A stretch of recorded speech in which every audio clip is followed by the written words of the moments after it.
Something odd happened on January 3rd. US officials and news reports say American forces flew into Venezuela. They grabbed President Nicolas Maduro and his wife from their home in Caracas. Then they flew them to New York to face drug charges. Helicopters, bombs, in and out in under 30 minutes, they say. The question isn't whether they did it. Reports say they did. The real question is, when did this become the kind of thing a country can just do? Fly in another country, grab their president, and call it an arrest?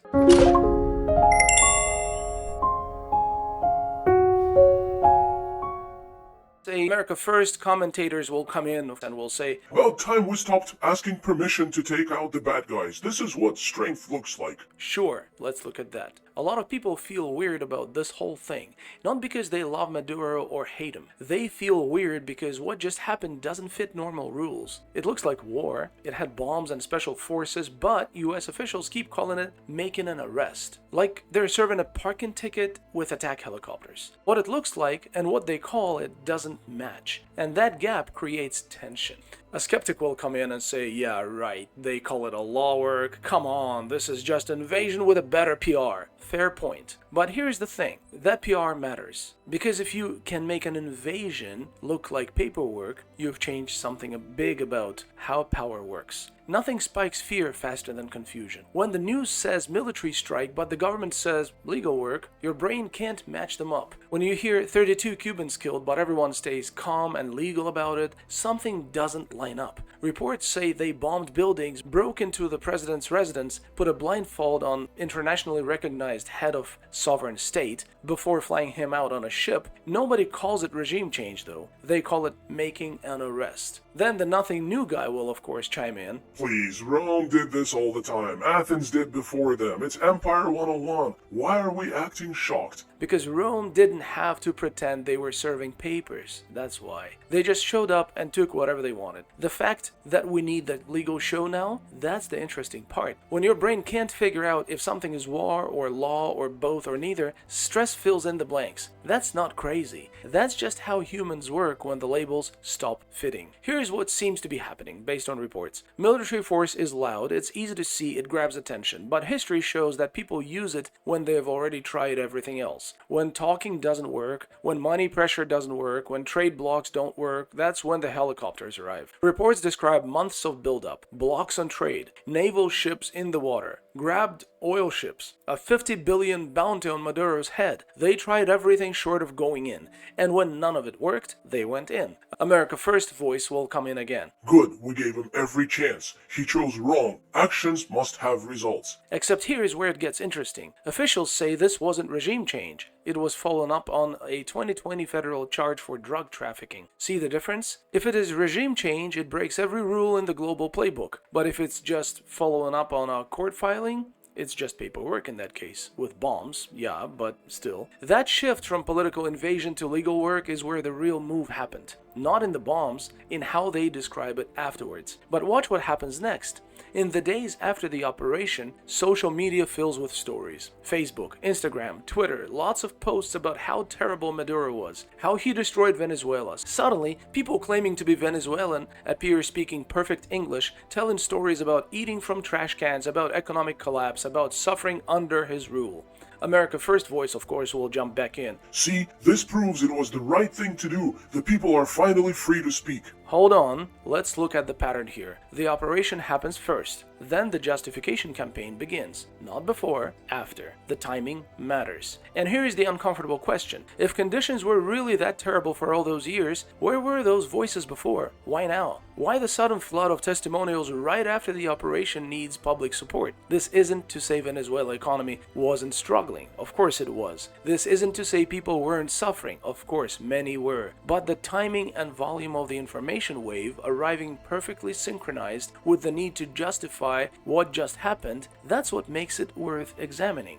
The operation isn't the power move. The story about the operation is the power move. And here is where it gets even more interesting. Let's say every word of those stories is true. Let's say conditions in Venezuela were exactly as bad as described. That still leaves a question nobody seems to be asking. Why Venezuela? Saudi Arabia has executed dissidents. Zimbabwe's economy collapsed under Mugabe. Somalia has barely had a functioning government for decades. Myanmar's military has committed documented atrocities. North Korea runs prison camps. camps. The list goes on and on. All sovereign countries, all with leaders who've caused immense suffering to their own people. Some with worse human rights records than Venezuela. Some with economies in worse shape. So why was Maduro the one who got helicopters at 2 a.m. in his residence? The skeptic, of course, will return. Because Venezuela has oil and doesn't do what Washington wants. That's why. Maybe. But here's what's observable without guessing at motives. The application of this kind of enforcement is selective. Very selective. Which means the criteria being applied aren't actually about human rights violations or economic mismanagement, despite what the post-operation story campaign suggests. If they were, the list of targets would look very different. And that selectivity, who gets the operation and who doesn't, tells you more about how power actually works than any official statement ever will.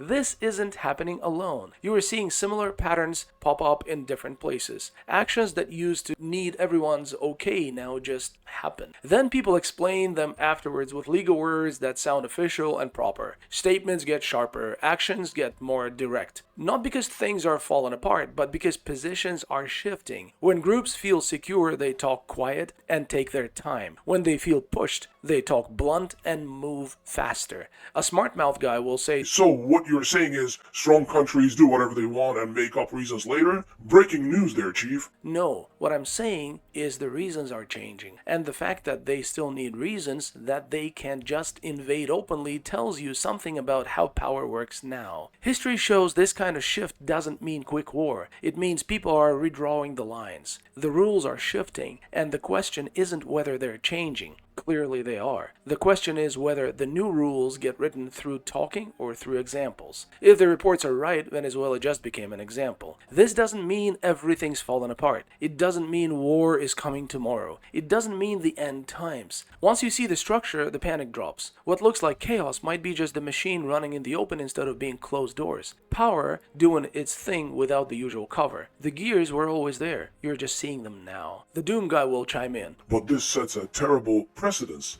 Any country can now just grab any leader they don't like. Can they, though? Could Venezuela fly helicopters into Washington and grab a US president? No? Then maybe the example is more specific than that. Maybe it's countries with enough military power can do this to countries without enough military power. Which, yeah, that's not new. That's just rarely this clear. But here is what makes this moment different from past operations. Actions of this visibility don't just affect Venezuela. They send signals far beyond their immediate target. Other governments in the region are watching. Not just allies or enemies of Maduro. Everyone. Because what they're seeing isn't just about Venezuela specifically. What they're seeing is how sovereignty, legitimacy, and protection actually function when tested. And the signal they're receiving is structural, not ideological. Three things become clear. First, alignment choices carry different levels of risk depending on who you align with. This isn't about right or wrong. It's about what actually happens when pressure arrives. Protection isn't a principle, it's conditional, and those conditions can shift. Second, legitimacy can be contested from outside your borders. What your own system says doesn't always matter as much as what larger powers are willing to recognize or challenge. The domestic legal process and the international power dynamic don't always line up. Third, smaller states are learning that partnerships provide different types and levels of insurance. In South America, China's growing economic presence, infrastructure projects, and trade relationships form part of a changing environment. Not a single cause of anything, but part of a wider pattern where states have more options than they used to. When states begin to diversify their partnerships, spreading relationships across multiple powers instead of relying on one, it tends to increase sensitivity amongst established powers. Not because any single project or deal matters that much, but because the pattern itself signals a shift in how smaller states are thinking about their security and autonomy. Now, here is where it gets complicated. Regional governments, even those who disliked Maduro or opposed his policies, are probably asking themselves a question they can't ask out loud. If this was possible there, under what conditions could something similar be justified elsewhere? For example, with me. That question doesn't lead to open defiance. It's too too risky. Instead, it leads to a quiet adaptation, more careful diplomacy, deeper intelligence work, more emphasis on keeping sensitive partnerships out of view, more focus on deniability. History suggests that highly visible enforcement actions can strengthen short-term deterrence. They send a clear message about what's possible and what the costs are. But over time, they can produce a different effect. Rather than stopping states from seeking autonomy or diversifying relationships, such actions often push that behavior underground. States don't stop hedging, they just do it more carefully. The long-term pattern often looks like this: more multi-vector foreign policies, where countries maintain relationships with multiple powers simultaneously. Increased demand for alternative forms of protection does not rely on a single guarantor. Quiet diversification of strategic partnerships that stays below the threshold of triggering visible responses. These dynamics don't emerge because of ideology. They emerge because uncertainty makes redundancy valuable. When protection feels conditional, having backup options makes sense. So here's the analytical question that sits at the center of this. Do actions intended to reinforce order sometimes end up encouraging more cautious, fragmented, and quietly multipolar behavior over the long run? Do they clarify the rules, or do they teach the states to be more careful about which rules they're seen to be following? That question doesn't have a simple answer, and maybe that's the point. Knowing what's happening calms things down, not because the situation is safer, but because clarity beats confusion every time.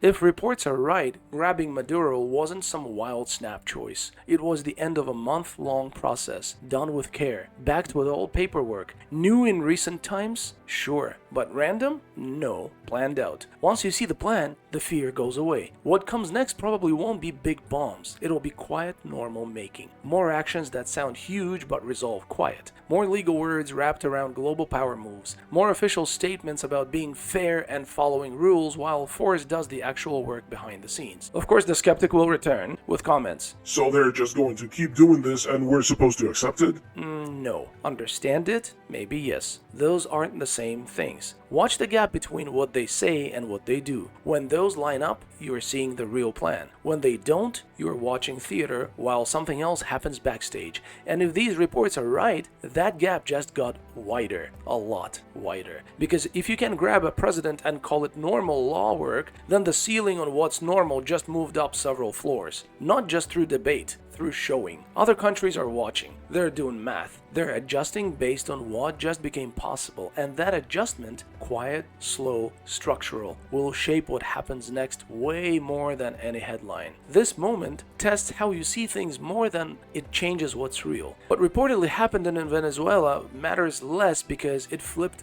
the world upside down overnight. It matters more because it showed how much had already shifted before anyone noticed. The system didn't break on January the 3rd. It had been bending for a while. The operation just made it visible. When you understand instead of just react, tension loses its grip. You stop freaking out about the event. You start looking at the structure. You stop asking, how could this happen? Instead, you start asking, what becomes possible next? Ancient Rome guy, of course, will come in one last time. Like I said, same as always. Strong take from the weak. Story of history. Maybe, but the strong used to just take. Now they file paperwork first, and that difference, however small it seems, matters quite a bit. Not everything becomes clear. Not everything makes sense right away. Some patterns take years to show up, but being able to watch systems work, to spot structural shifts before they finish, to keep your head clear when things get weird, that ability sticks around no matter what happens.